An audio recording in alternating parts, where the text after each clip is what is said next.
I never thought my first day in the Galactic Academy of War Sciences would feel like a strange parody of childhood. The room was overwhelming, with walls so tall they seemed to touch the artificial sky above, their surfaces alive with glowing streams of alien script. Dozens of cadets filled the hall, each species distinct, their colors, textures, and movements a reminder that I was the odd one out. Some had scaled hides that gleamed like polished armor, others sprouted feathers in shifting hues, while a few shimmered with faint bioluminescence. I sat alone at the edge of the rows, my plain uniform and soft human skin a sharp contrast to the exotic warriors in training around me. When General Krax entered, silence fell instantly. He was massive, his reptilian form wrapped in black armor that looked fused to his body. His voice rolled through the chamber like stone grinding against stone. "Today," he thundered, "you will demonstrate the most basic instinct of war. Build a weapon. Use only what is around you. Show me if your world has given you the right to stand here." The aliens leapt to the task. Metal shrieked as claws ripped it from the walls. Acid hissed as it dripped onto plates, reshaping them into crude blades. Sparks flashed as natural plasma glands lit torches. I looked at my empty desk. No claws. No venom. No inbuilt arsenal. Just me and the simple chair beneath me. With a sudden tug, I ripped one leg free, with splintering. I twirled it in my hands like a spear and smiled. General Krax's gaze lingered on me longer than on any other cadet. His reptilian eyes narrowed, his jaw muscles twitching as if he was torn between disdain and unease. "Crude," he finally growled, his tail slashing across the floor. "But effective." His words echoed through the hall, carrying more weight than he intended. The room shifted, the atmosphere thickening as every cadet turned their eyes toward me. The insectoid Arketh clicked her mandibles in a rhythm I would later learn meant nervousness.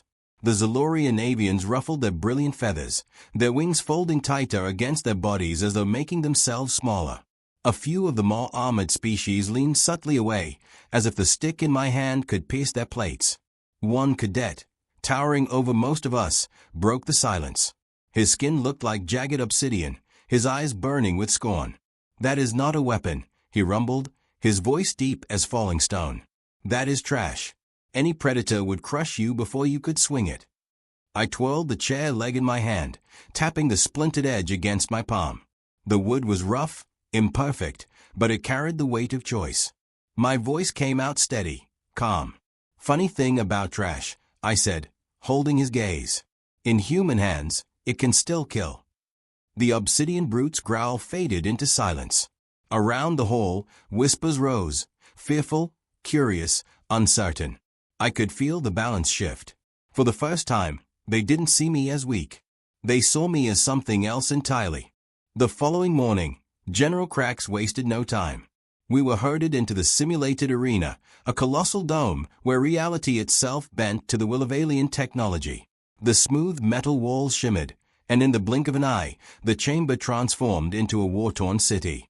Jagged skyscrapers leaned against each other like broken teeth, fires smoldered in the distance, and the air was thick with the acrid bite of smoke. The test was simple: survive 6 hours after the predators were released. The other cadets immediately set to work. The avians scavenged for shards of glass, shaping them into blades. The insectoids dripped acid into wiring, fashioning crude traps.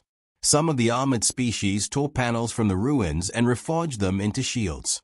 Their alien gifts gave them options. Me? I crouched in the shadows of a crumbled tower with nothing but my splintered chair leg. I pressed it against a jagged piece of ferrocrete, grinding the wood until the end grew sharp and lethal. Then I waited, listening, breathing slow. The city around me throbbed with distant screams as the predators came. 6-limbed monstrosities, jaws unhinging wider than their skulls, stalked through the ruins. The others fired crude energy bursts, but I could hear their weapons jam, their traps fail. Panic spread like wildfire. When one of the creatures lunged at me, its shadow blotting out the burning sky, I didn't hesitate. I rammed the sharpened leg into the soft flesh beneath its jaw. Blood erupted hot against my arm. One kill down. I was just getting started. Word spread quicker than I expected. By the time the simulation ended and were filed back into the academy halls, eyes lingered on me longer than before. Whispers followed me down corridors like shadows. Some cadets looked at me with open fear, others with something sharper, curiosity. It wasn't admiration, not yet, but the fact that I had walked out of the arena alive while others were carried out broken had marked me. In the mess hall, conversations dropped into silence when I entered. Trays clattered a little louder, voices dipped into hushed tones. Even the instructors seemed to study me differently, as if recalibrating whatever opinion they had formed on day one. I could feel it pressing on me, an invisible weight of expectation, or dread. It was the insectoid Aketh who finally broke the isolation. She approached me one evening, her thin legs clicking softly against the metallic floor, her multifaceted eyes glinting in the low light. She lowered her mandibles in what I assumed was respect. "Human," she said, her voice a dry hiss, "you fought the predators as though you had done so before. But your world is not forged for war. How is this possible?" I leaned back, a bitter laugh escaping me. "You think Earth is safe? Every corner of it has something waiting to kill us. Lions, wolves, venomous snakes. Even the weather will kill you if you're careless. And then there are other humans." Her antennae twitched. She tilted her head slowly. "You are not adapted to war. You are war."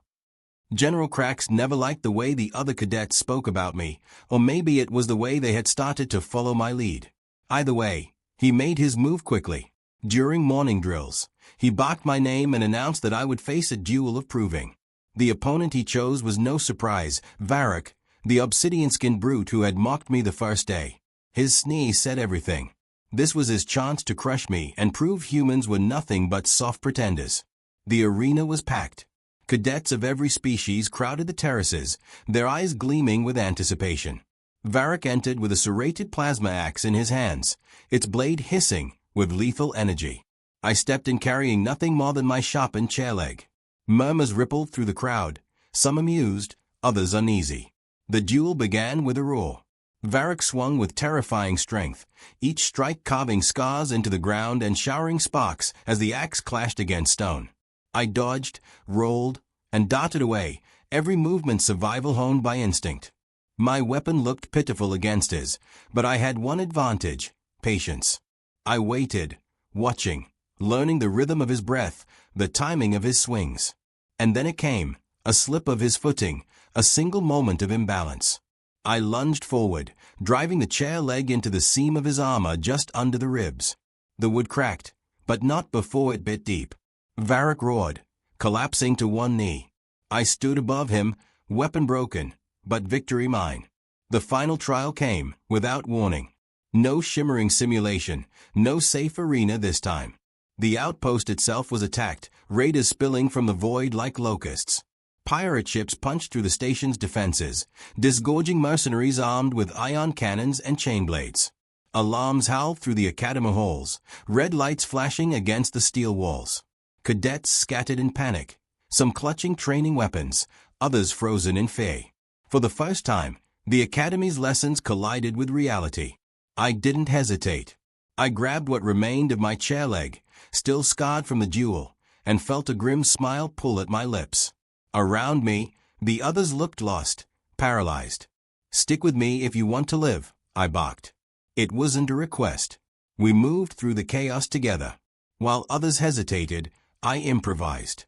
A broken pipe became a spear. A coil of wire became a snare stretched across a corridor.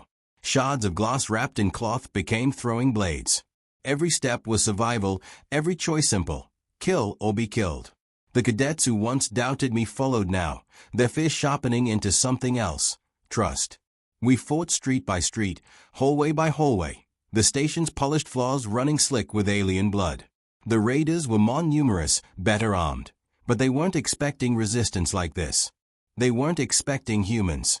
By the time the last pirate fled, the outpost was scarred and burning, but it was still ours. General Krax found me in the wreckage, his armored form heavy with silence. When he spoke, his voice carried something I had never heard before: respect. Graduation came like the calm after a storm. The Academy's grand hall glittered with banners from 100 worlds, their colors rippling under artificial sunlight. Rows of cadets stood in ceremonial formation, their armor polished until it gleamed. The air hummed with pride, relief, and the sharp edge of ambition. When my name was called, the applause that followed was louder than I expected, claws clicking against stone, mandibles rattling, wings beating. For a moment, I wasn't the outsider anymore. I was something more. But as I walked to the stage, my thoughts weren't on glory. They drifted back to the first day, to the chair I had broken apart while everyone else scrambled for exotic solutions. It had been such a small thing, laughable even, but it carried the truth of who we are. Humans don't need to be the strongest or the fastest or the most gifted. We just need something anything, and we'll find a way to make it dangerous. I looked out at the sea of alien faces, many still wary of me, and felt a strange weight settle on my chest. They saw me as proof of why humans are feared. But I knew it was more than fear. It was inevitability. Because once humans step into the stars, there's no putting us back in the dark. As I accepted the insignia of graduation, I let a smile spread across my face. Not for the applause, not for the rank, but because I knew the galaxy had no idea what was coming.